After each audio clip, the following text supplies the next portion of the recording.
How do you deal with social setbacks on social media? And I'm specifically referring to when someone blocks you out of the blue.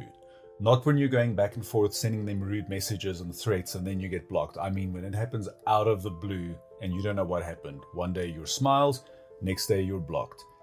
Usually this is a result of some kind of gossip situation going on, triangulation, who knows. Ultimately, you can't control other people, but you can control how you respond. Enter Maslow's hierarchy.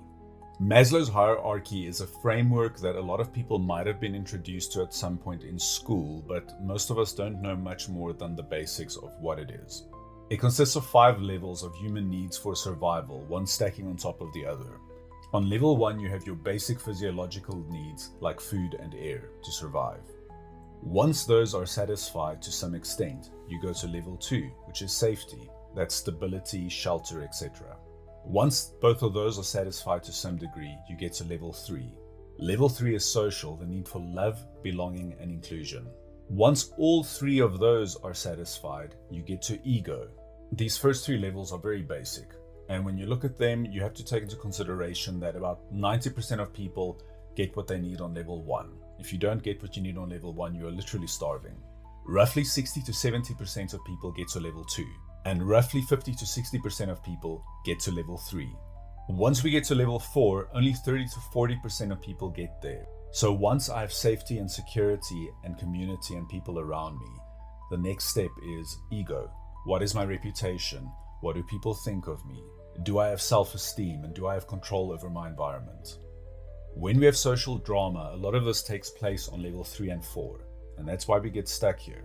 Because you do shift between these levels. You need to have a certain amount of stability on each level before you can pay attention to the next level.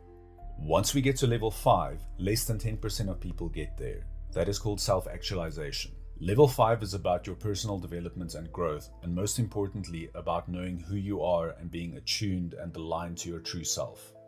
There are different versions of this model that have a 6th level added.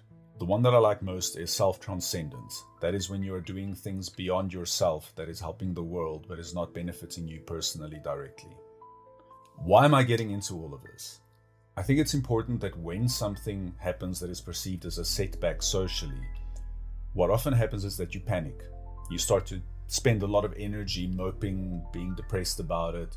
You can get tangled up in that mess. And remember that each level needs a certain amount of stability before you can start investing energy into the next level. If you lose your income, for instance, you will suddenly be very concerned with level 1 and 2. That's normal to shift a bit. But when someone blocks you